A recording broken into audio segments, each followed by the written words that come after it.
નમસ્કાર વિદ્યાર્થી મિત્રો, આજે આપણે ધંધાકીય સંચાલનના એક ખૂબ જ મહત્વના પાસા એટલે કે સંચાલનની સપાટીઓ લેવલ્સ ઓફ મેનેજમેન્ટ વિશે વિગતવાર ચર્ચા કરીશું. કોઈપણ સંગઠન નાનું હોય કે મોટું, તેના કાર્યોને સુવ્યવસ્થિત રીતે પાર પાડવા માટે સંચાલનની વિવિધ સપાટીઓ હોય છે. આ સપાટીઓ એ કાર્યની વહેંચણી, સત્તા અને જવાબદારીની સોંપણી અને નિર્ણયો લેવાની પ્રક્રિયામાં સ્પષ્ટતા લાવવામાં મદદરૂપ થાય છે.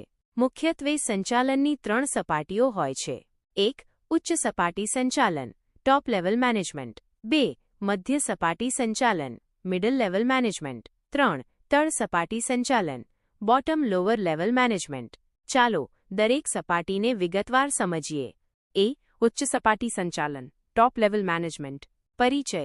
આ સંચાલનની સૌથી ઊંચી અને સર્વોચ્ચ સત્તા ધરાવતી સપાટી છે. તેને શિખર સપાટી અથવા નીતિ વિષયક સપાટી પણ કહેવામાં આવે છે. આ સપાટી પર સંસ્થાના ભવિષ્ય અને દિશા નિર્ધારિત કરનારા મહત્વના નિર્ણયો લેવાય છે. આ સપાટીમાં કોનો સમાવેશ થાય છે? સંચાલક મંડળ બોર્ડ ઓફ ડાયરેક્ટર્સ, પ્રમુખ પ્રેસિડેન્ટ, મુખ્ય કાર્યકારી અધિકારી ચીફ એક્ઝિક્યુટિવ ઓફિસર CEOની લિંક, મુખ્ય નાણાકીય અધિકારી ચીફ ફાઇનાન્શિયલ ઓફિસર CFOની લિંક, જનરલ મેનેજર, વરિષ્ઠ ઉપાધ્યક્ષો સિનિયર વાઇસ પ્રેસિડેન્ટ્સ.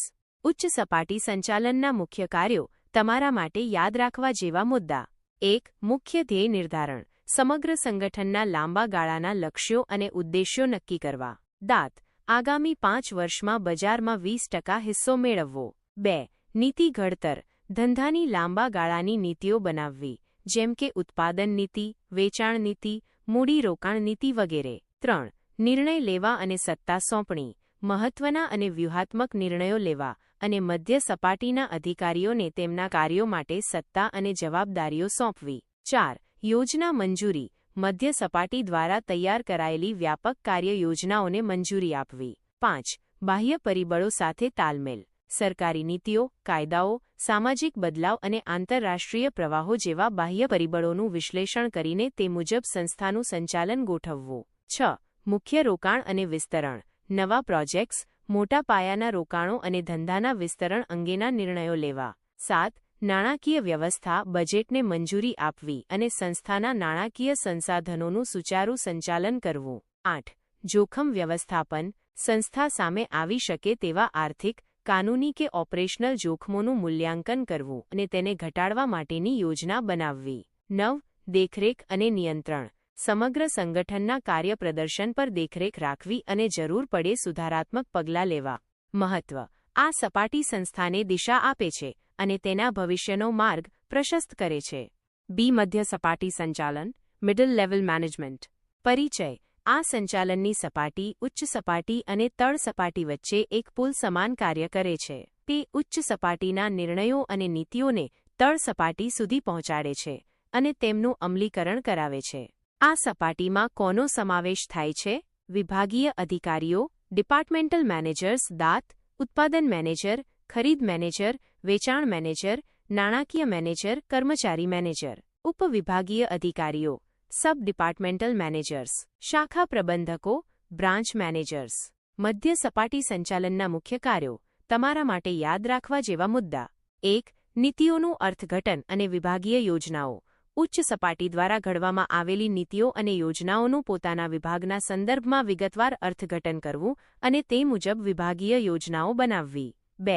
બજેટ અને સંસાધન વ્યવસ્થા પોતાના વિભાગ માટે જરૂરી માનવશક્તિ, મશીનરી, કાચો માલ અને ભંડોળનું બજેટ તૈયાર કરવું અને તેની ફાળવણી કરવી. 3. કર્મચારીઓની નિમણૂક અને વિકાસ પોતાના વિભાગમાં યોગ્ય કર્મચારીઓની ભરતી કરવી, તેમને તાલીમ આપવી અને તેમના કૌશલ્યોનો વિકાસ થાય તે સુનિશ્ચિત કરવું. 4. કાર્ય અમલીકરણ પોતાના વિભાગના લક્ષ્યો અને યોજનાઓનું અસરકારક રીતે અમલીકરણ કરાવવું. 5. સંકલન અને સહયોગ પોતાના વિભાગના વિવિધ કાર્યો વચ્ચે સંકલન સાધવું અને અન્ય વિભાગો સાથે પણ સહયોગ જાળવવો. 6.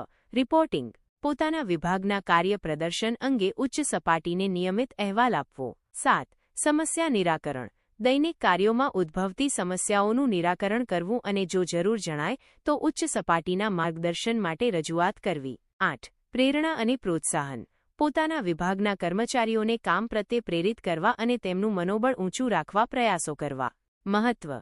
આ સપાટી ઉચ્ચ સપાટીના નિર્ણયોને વાસ્તવિકતામાં રૂપાંતરિત કરવામાં અને તળ સપાટી પર કામ કરનારાઓ માટે માર્ગદર્શન પૂરું પાડવામાં અતિ મહત્વની ભૂમિકા ભજવે છે. સી. તળ સપાટી સંચાલન, બોટમ લોઅર લેવલ મેનેજમેન્ટ. પરિચય.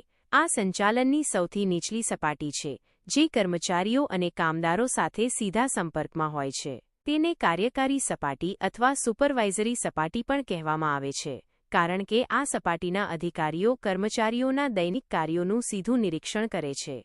આ સપાટીમાં કોનો સમાવેશ થાય છે? Supervisor, foreman, inspector, group leader. તળ સપાટી સંચાલનના મુખ્ય કાર્યો તમારા માટે યાદ રાખવા જેવા મુદ્દા. 1. કાર્ય સોંપણી અને દૈનિક આયોજન. કર્મચારીઓને દૈનિક ધોરણે કાર્યો સોંપવા અને તેમના કામનું આયોજન કરવું. 2. માર્ગદર્શન અને તાલીમ.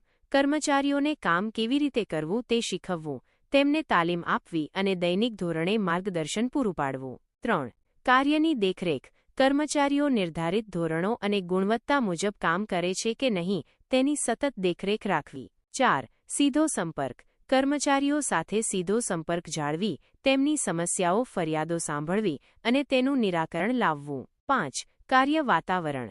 કાર્યસ્થળ પર સલામતી, સ્વચ્છતા અને સુખદ વાતાવરણ જાળવવું. 6. સંસાધનોની ઉપલબ્ધતા. કાર્ય માટે જરૂરી કાચો માલ, સાધનો અને અન્ય સંસાધનો સમયસર ઉપલબ્ધ થાય તેની ખાતરી કરવી. 7. ગુણવત્તા નિયંત્રણ. ઉત્પાદિત વસ્તુઓ કે સેવાઓની ગુણવત્તા જાળવવા માટે પ્રાથમિક નિયંત્રણ પગલાં લેવા. 8. રિપોર્ટિંગ. દૈનિક કાર્ય પ્રદર્શન, ઉત્પાદનના મુદ્દાઓ અને કર્મચારીઓની સમસ્યાઓ અંગે મધ્ય સપાટીને અહેવાલ આપવો. 9. શિસ્ત અને મનોબળ.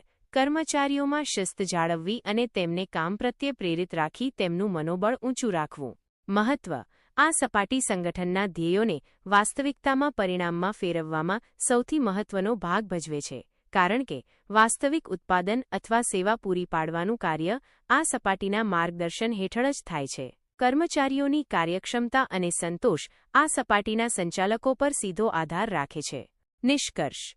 આમ, સંચાલનની આ ત્રણેય સપાટીઓ એકબીજા સાથે ગાઢ રીતે સંકળાયેલી છે અને એકબીજા પર આધારિત છે. ઉચ્ચ સપાટી દિશા નિર્ધારિત કરે છે, મધ્ય સપાટી તેનું અમલીકરણ કરાવે છે અને તળ સપાટી વાસ્તવિક કાર્યને પાર પાડે છે. આ ત્રણેય સપાટીઓ વચ્ચે યોગ્ય સંકલન હોય તો જ કોઈ પણ સંગઠન તેના લક્ષ્યોને સફળતાપૂર્વક પ્રાપ્ત કરી શકે છે. આશા રાખું છું કે તમને સંચાલનની આ સપાટીઓ વિશે સ્પષ્ટ સમજણ મળી હશે. જો કોઈ પ્રશ્ન હોય તો પૂછી